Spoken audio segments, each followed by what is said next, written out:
pour que ce parti, parce que Mame Diarra a quand même été toujours très loyal au président Ablaye Wade. Et a été de tous les combats du parti démocratique sénégalais. Bu baax baax ñu dem suñu deuxième point Issa muy manifestation bu ñu nar a amal manifestation de l'opposition bu ñu nar a amal le 29 juin maanaam mercredi bi ñu jublu monsieur Dieng est-ce que gis nga ni manifestation bi am na pertinence d'autant plus que ñu ne à quelques jours pour ne pas dire à quelques semaines de la Tabaski est-ce que gis nga ni contexte bu ñu nekk dina am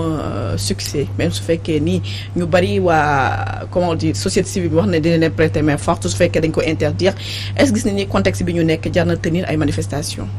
Ah oui xam nga manifestation bi dafa inscrire sur un plan d'action parce que coalition Yewwi bi ñu def seen dernière conférence de presse donc génn na en fait ça explicite nañ ko bu baax a baax plan d'action la ñuy dérouler boo xam ni c'est indépendant de la campagne électorale dafay dem ba le 31 juillet. Parce que de mon point de vue. Pour une série de manifestations. Ce sera une série de manifestations qui vont tenir compte tu vois la campagne ou la non campagne. Day dem ba le 31 juillet inchallah parce que envisagez une seule seconde. Le 31 juillet jour scrutin maintenant ngeen def manifestation. Bien sûr. Bien sûr. Ah bon? Des séries qui vont jusqu'au 31 juillet. Et c'est pour dire que parce que envisageons quand même nous démissionner comme ça bàyyi président Macky Sall mu dérouler avec des demi-listes tey rek maa ngi lire et ça aussi je pense qu'il faut le souligner pour le magnifier et le féliciter. Intellectuels yi ñu ngi dugg dans le combat. Gis nañ semaine passée 102 universitaires génne une résolution adressé ko au président Macky Sall adressé ko au peuple jël position. tey mu am 48 professeurs université yuy jàngalee droit 48 professeurs UCAD UGB université Ziguinchor université Thiès lépp li nga xam ne nekk na ay sommité intellectuelle ci wàllu justice ñi nga xam ñooy jàngale ci daara yu mag yi ñu taxaw ŋàññ li nga xam ni moom la cour constitutionnelle wax ci liste yi. mais ci beneen côté bi kilifa diine yi am na ñenn ñoo xam dañoo génn dafa mel dañuy jàppal tànk bu baax le chef de l'État. yaakaaruma ko parce que du leen mettre ci benn position ba xaw a inconfortable. non yaakaaruma ko xam nga ñun ni ñuy waxee ak kilifa diine ni ñuy waxee dul bokk. loolu ñun ñoo amul nopp bu baax bi ñun ñoo amul dégg-dégg fu ñuy waxee. xam nga kilifa diine bu ñuy wax doo leen diglu au premier degré. xel la ñuy waxal boo ko diglu au premier degré rek da ngay jàpp ni de xam nga ñoom dañoo bari sutura dañoo bari teraanga. bu ñu amee gan gu day ni président de la république duñ ko ŋaññi ci biir mbooloo wante dinañ ko wax loo xam ni. te fan nga dégg tey président Macky Sall. bu déggee man ni ma déggee dina xam ni bërki démb dañ koo xas. dañ koo yab dañ koo xas dañ koo yab. nan lañ ko xasee. dañ koo xas dañ koo yab parce que won dañ ko ne tey sénégalais yi sonn nañ plus que de raison yërëmal saw askan ku la ko wax xas na la. waaye yeb na la aussi. yabee na la nii na diglu leen dem leen toog waxtaan yéen la classe politique. mais est-ce que di ngeen ko nangu yéen. yab na ko président Macky Sall dañ koo xas dañ ko yab ci ko am déggu kilifa diine ni muy waxee ñoom nag dañoo am seen code particulier yu ñuy waxee yoo xam ne boo dul dégg rek boo dul diglu au second degré doo xam li ñu wax leneen lépp nag day jekk day rafet ba dañ naan est-ce que kii sax farul ak président. D'accord. déedéet. Alors Pape Sané. Alors je disais tout à l'heure. Terminé, oui. Donc continuez après je relance Pape Sané. donc bi ma doon daaneel dama ni intellectuels yi dugg nañ ci universitaires yi dugg nañ ci tey li ci des te ñooñu laa bëgg a woo mooy les syndicats pour ñu xam ni réew mi dafa nekk dans un tournant historique xam toutes les forces vives yi nga xam ne askan wi daf leen a ñor dafa jot tey ñu taxaw jël position xam ni jël position jot na parce que président Macky Sall dafa nekk ci une stratégie du chaos maanaam sonal nit ñi daal. ou bien dina am 3e mandat wala réew mi du ma ko jox kenn ci man ni ma ko jotee woon. maanaam il est dos au mur, il n'a plus rien à perdre. stratégie de kaw mooy dina tas réew mi pour bañ koo jox keneen ci anam bam ko jotee woon. démocratiquement. rendre ingouvernable. parce que xam nga da koo joxe da koo jot ci teraanga. da koo jot ci ay loi ci un processus démocratique. Abdoulaye Wade woo ko nungu defee tam passé ko service ci jàmm ak salaam moom nag mu taxaw ni tey. na mu jotee réew mi du ko ni delloo et day à ce moment là nag il faut que tey le peuple dans son ensemble dans ses différents corps sociaux. taxaw nee na que moomu président Macky Sall moomoo réew mi. ñun ñoo moom réew mi. boo ko yàqee ñun amuñu kër Houston ñun suñu doom ñi ngi Sénégal kon duñ nangu yow kott benn ak un clan bu la wër ngeen yàq réew mi balaa ngeen koy joxe alors que réew mi ñun moom la ñu am te amuñu leneen kon duñ la ko nugul moo tax may woole les corps sociaux yi nga xam ne tey waxaguñu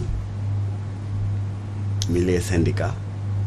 ñoo ci des à part ça la jeunesse est dedans la société civile a pris position tey syndicats yi ñoo ci des on est à 6 minutes du journal alors ñu mën a def une plateforme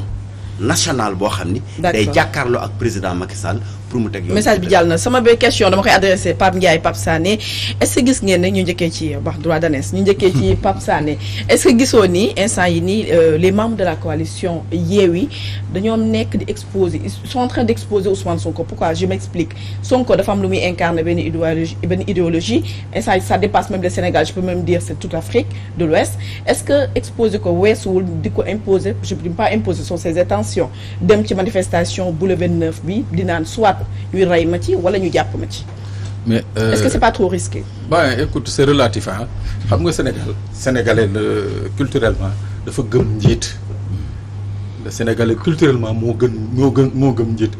gis nga du temps de Wade heureusement Cheikh Dieng est là Wade bu ñu doon manifester. il était tout le temps devant garde corps bi ñoo ko doon ñoddi bu ñu doon def manifestation te Wade nekk fa. nit ñi daawuñu sawar ñëw loolu sénégalais culture sénégalais moo mel noonu sax moo gëm njiit c'est vrai qu'il y a danger parce que d'habitude on dit que un général surtout ñun suñu doctrine francophone un général ne va jamais au front mais boo demee ci yeneen doctrine yi le général il est toujours au front mooy il est devant ñeneen ñi topp ci bon dégg naa nag ñi ngi wax il y a beaucoup de supputations sur les dangers potentiels autour de Ousmane Sonko et consorts loolu yëpp lu mun a nekk la mais je dis encore une fois on est sur la scène politique Abdoulaye Wade je crois que il a été arrêté quoi 9 fois ou 12 fois dégg nga donc je crois que ñu arrêté Ousmane Sonko wala ñu bañ ko arrêté c'est dans l'ordre naturel des choses parce que ñi ngi ci réew mi nga xam ne bu ma résumer rapidement li Cheikh Dieng wax mooy que on n'est plus dans une démocratie parce que ci démocratie rek ngay gis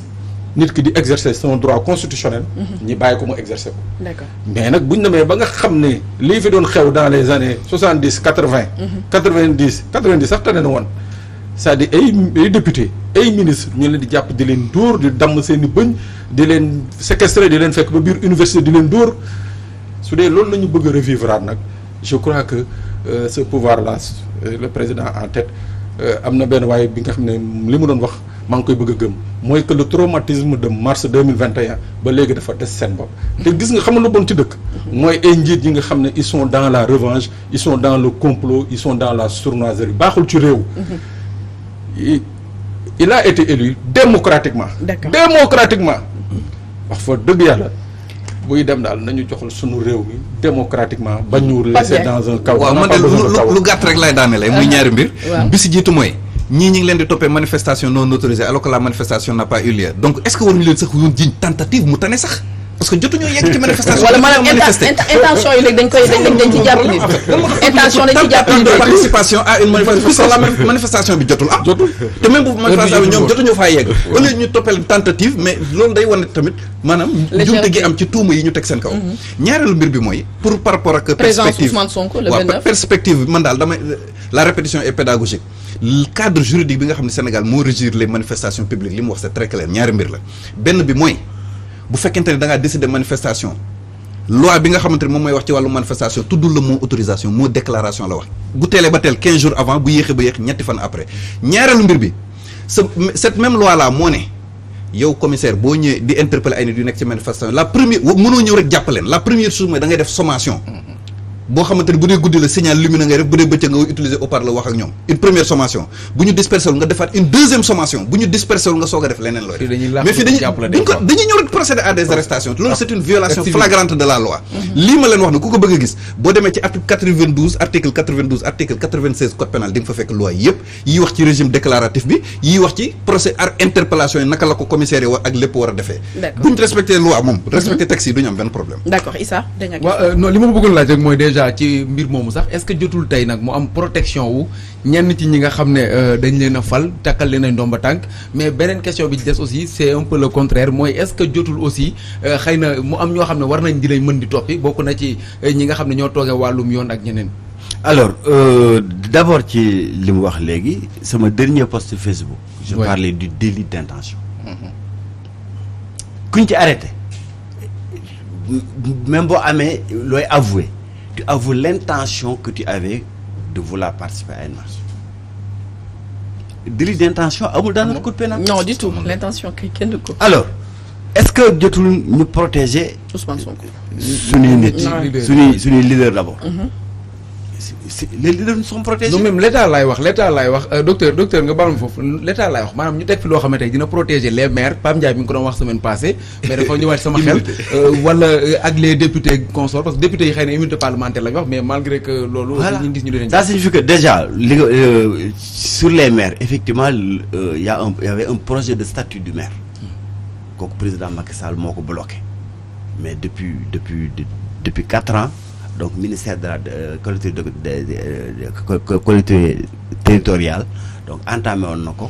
malheureusement Macky Sall moo ko bay mais c'était prévu effectivement que le maire mën a am un certain régime de protection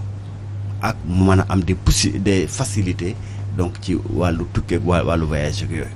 mais encore une fois il faut que nga nekk dans un état qui respecte la loi un état de droit parce que Mame Diarra Fam Déthié Fall loi dafa leen a protéger mais malgré cette protection là dañoo violer loi bi et c'est le même cas que Cheikh Abdou Bara Dolly. assemblée waxul. Cheikh Abdou Bara Dolly loi da ko protéger déclaration mu def ko vendredi ñu bàyyi ba 3 jours après lañ ko arrêté këram